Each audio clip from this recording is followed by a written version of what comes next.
ഈശോ മിശിഹായ്ക്ക് സ്തുതിയായിരിക്കട്ടെ.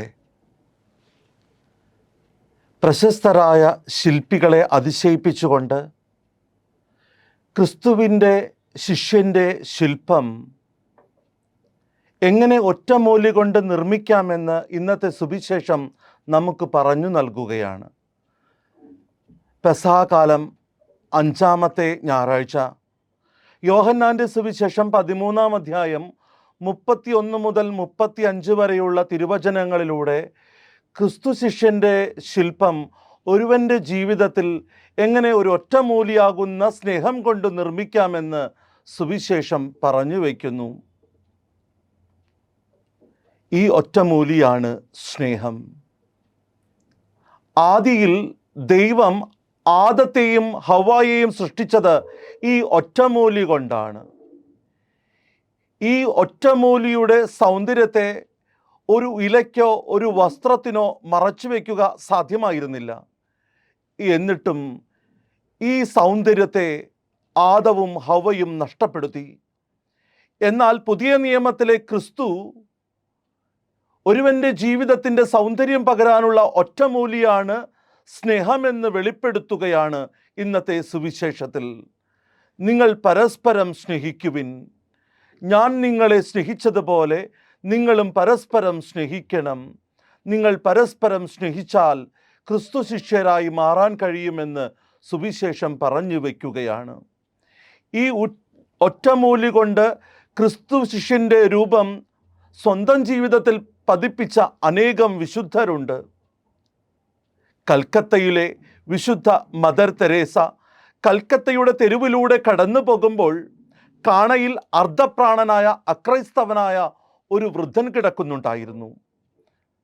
ആ വൃദ്ധനെ കണ്ട മാത്രയിൽ കൽക്കത്തയിലെ വിശുദ്ധ മദർ തെരേസ അവനെ കോരിയെടുത്ത് അവനെ കുളിപ്പിച്ച് അവൻ്റെ ദുർഗന്ധം വമിക്കുന്ന വ്രണങ്ങളെല്ലാം കഴുകി തുടച്ച് അവൻ്റെ കണ്ണുകളിലേക്ക് നോക്കി. അപ്പോൾ ആ അക്രൈസ്തവനായ മനുഷ്യൻ മദർ തെരേസയോട് ചോദിച്ചു, അമ്മേ, അമ്മ ഒരു ദൈവമാണോ? അമ്മ ഒരു ദൈവമാണോ എന്ന ചോദ്യത്തിന് വിശുദ്ധ മദർ തെരേസ നൽകിയ മറുപടി ഇപ്രകാരമാണ്: സഹോദര, ഞാൻ നിന്റെ കണ്ണുകളിൽ ദൈവത്തെ കാണുന്നു.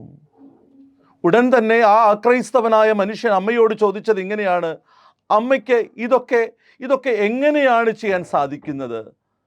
അപ്പോൾ വിശുദ്ധ മദർ തെരേസ പറഞ്ഞത് ഇപ്രകാരമാണ്: എൻ്റെ ക്രിസ്തുവിൻ്റെ സ്നേഹം എന്നെ ഇതൊക്കെ ചെയ്യാൻ നിർബന്ധിക്കുന്നു. ഇങ്ങനെ ക്രിസ്തുവിൻ്റെ സ്നേഹം തൻ്റെ ഹൃദയത്തിൽ സ്വീകരിച്ച് മറ്റുള്ളവർക്ക് പകർന്നേകിയ അനേകം വിശുദ്ധരെ തിരുസഭയിലൂടെ നമുക്ക് കാണാനായിട്ട് സാധിക്കും. പക്ഷെ ഇന്ന് ഈ ക്രിസ്തുവിൻ്റെ സ്നേഹത്തെ സ്വന്തം ജീവിതത്തിൽ സ്വീകരിച്ചിട്ടും മറ്റുള്ളവർക്ക് പകർന്നേകാൻ മടിക്കുന്ന ഒരു ലോകത്തിലാണ് നാം ജീവിക്കുക. സ്നേഹം മന്ദീഭവിച്ച, സ്നേഹം മരവിച്ച ഒരു കാലഘട്ടത്തിലൂടെ നാം കടന്നു പോവുകയാണ്. സ്നേഹം മരവിച്ചു പോകുന്ന അവസ്ഥകളെക്കുറിച്ച് സാഹിത്യകാരന്മാർ പല ചിന്തകളും നമുക്ക് നൽകുന്നുണ്ട്. ബാലചന്ദ്രൻ ചുള്ളിക്കാടിൻ്റെ ബാധ എന്ന കവിതയിലെ വരികൾ ഇപ്രകാരമാണ്: റോഡപകടം പുതുമയല്ല, തലതെറിച്ചുള്ള മരണവും പുതുമയല്ല, വിലാപകാവ്യവും പുതുമയല്ല, എങ്കിൽ പിന്നെ ഒരു സെക്കൻഡ് ഷോയ്ക്ക് പോയാൽ എന്താ? കൂട്ടുകാരൻ്റെ പട്ടടയിലെ തീയണയുന്നതിന് മുമ്പ് ചങ്കെന്ന് പറയുന്ന മറ്റൊരു കൂട്ടുകാരൻ പറയുകയാണ്, നമുക്കൊരു സിനിമയ്ക്ക് പോകാം. കാണുക, സ്നേഹം ഇവിടെ സ്വാർത്ഥം അന്വേഷിക്കുന്നു.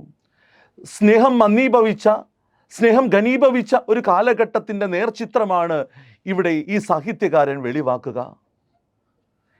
അയ്യപ്പൻ്റെ അത്താഴം എന്ന കവിതയിലും വരികൾ തീർത്തും വ്യത്യസ്തമല്ല.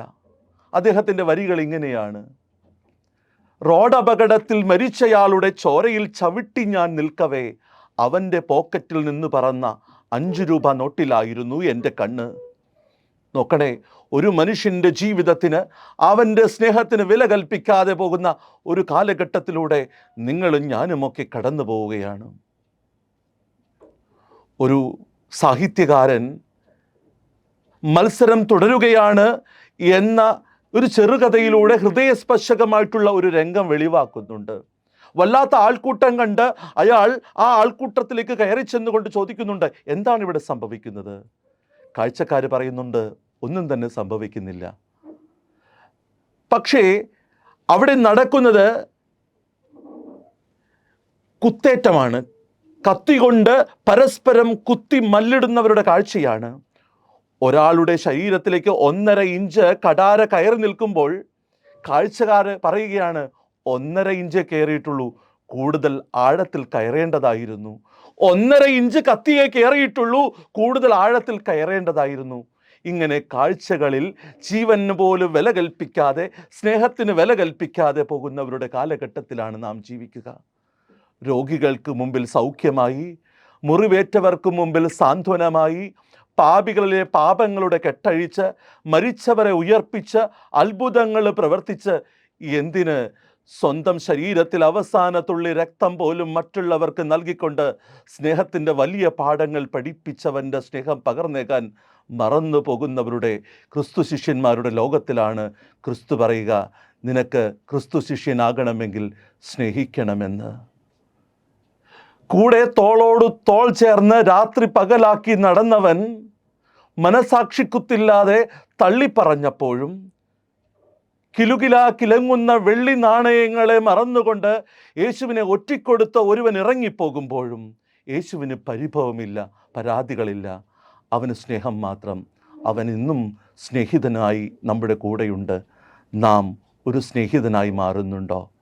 എൻ്റെ ജീവിതം കൊണ്ട് എൻ്റെ കൂടപ്പിറപ്പിന്, എന്തിന് എൻ്റെ മാതാപിതാക്കൾക്ക്, ജീവിത പങ്കാളിക്ക്, മക്കൾക്ക്, എൻ്റെ പ്രിയപ്പെട്ടവർക്ക്, ചങ്കെന്ന് പറയുന്ന കൂട്ടുകാരന് ഞാനൊരു സ്നേഹമായി, സ്നേഹിതനായി മാറുന്നുണ്ടോ?